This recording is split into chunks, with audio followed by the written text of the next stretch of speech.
As we get further and further along in the Switch 2's life cycle, we're seeing more and more developers speak up and try to damage control.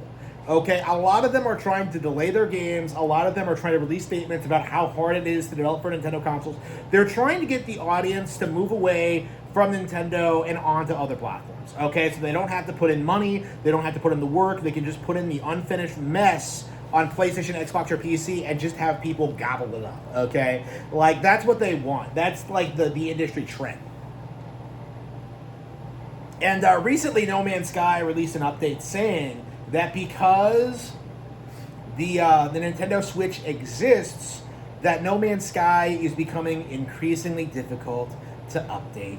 Like, No Man's Sky is being held back on Switch, it's being held back on Nintendo consoles, and if only these games were released on real pieces of hardware, they would run a lot more effectively. Let's make one thing clear. No Man's Sky is not that expansive, okay? It's not that big of a deal. It's not some universally, like, defining thing. It's not some, like, demanding thing. Like, basically what you're seeing is some fraud indie dev, who, by the way, is very notorious for lying, is trying to downplay the relevancy of Nintendo Switch. Because No Man's Sky has actually been selling very, very, very well on Switch 2. I believe it's in the top 10 bestsellers right now. And that is really spooking the investors and the developers. Because, like, if a game like this does better on Nintendo than PlayStation has no reason to exist. Like, every single time this happens, we become one step closer to Nintendo dominance. Like, I've been saying this for a long time, but, like, the instant that every single third-party game launches day and date on Nintendo consoles, they effectively have a monopoly. Because there is no benefit to releasing on Xbox, PlayStation, or PC. Because those are inferior hardware. That is inferior hardware. It is way too expensive. It's not worth your time. And if all the games just came out on Nintendo consoles, like, nobody would have ever bothered with them, okay? Like, the only reason these things got any traction at all was because of the illusion that these were, mature video game consoles for mature gamers. Like, that was what we were told, that was what we were supposed to believe, that was the narrative, is that PlayStation, Xbox, and PC were the consoles for the mature gamer with a high skill set and, like, the hardcore player, while, like, Nintendo console was for little children, okay? People who watch Sesame Street and don't have, like, full, like, mental development yet, right? Nintendo is the children's brand, and it's something that has been slowly dying over the past 30 years. I would argue ever since Mortal Kombat 2 came out on Super Nintendo uncensored, it's been very apparent that the narrative that Nintendo doesn't allow, like, M-rated or violent games on their platform to be completely fake. After the introduction of the ESRB, it started becoming more standard.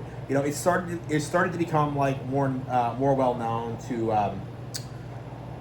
that Nintendo was putting money into games like Eternal Darkness and Resident Evil, and just, like, slowly building up their adult audience.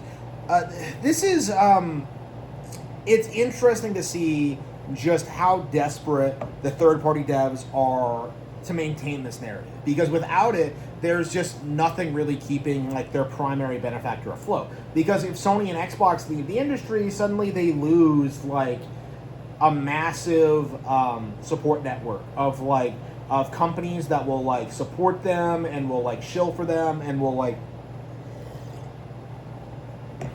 have them, like, front and center when it comes to Nintendo.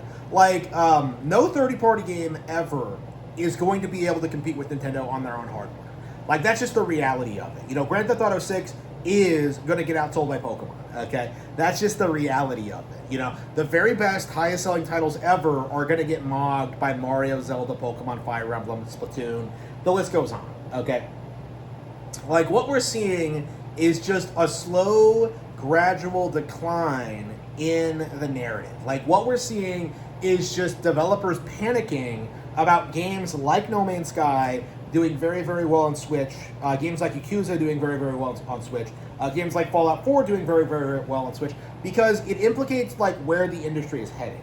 Like, it implicates that we're getting to the point where the masses are willing to buy and play games at full price on Nintendo consoles. the old tactics of doing late ports and releasing them at full price by the time that like the PlayStation and PC versions are heavily discounted, that's not working anymore. Nintendo fans see these new games at full price and they just buy them. It just doesn't work anymore. Like, we're getting to the point where, people are perfectly willing to pay extra for, a portable version of the game. And this is something that really scares the gaming establishment because as Nintendo grows in power and influence, more and more their bullshit will not be tolerated. No Man's Sky would never have gotten the traction it did if it had launched on Nintendo consoles, because it would have launched with actual competition. Nintendo would have cracked down on them for not being for the game not being finished, right? They would have been out on the street, if they had to develop for Nintendo consoles, but they didn't. Instead of being treated like the hacks they are, because they first released this game on PlayStation, they got huge loans. They got all the support from game journals. Sean Murray went on Stephen Colbert and started talking about how he's God, because he created this wide universe to explore. Again, this isn't something I'm making up. This is how the game was treated. Literally, Sean Murray was called God by Stephen Colbert.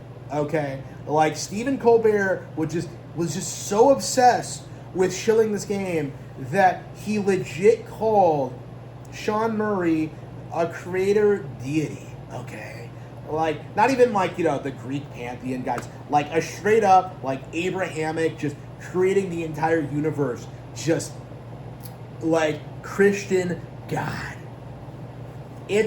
It was laughably stupid how much this game was glazed, and how it's had such a reputation over the past decade of being this game that's it's actually surprisingly good. Bro, that game was a complete failure when it came out. It was such a disaster. And yet, we keep seeing people glazing it because of the free updates and because of, them ripping off Pokemon and because of, statements like this where Sean Murray comes out shit-talking Nintendo.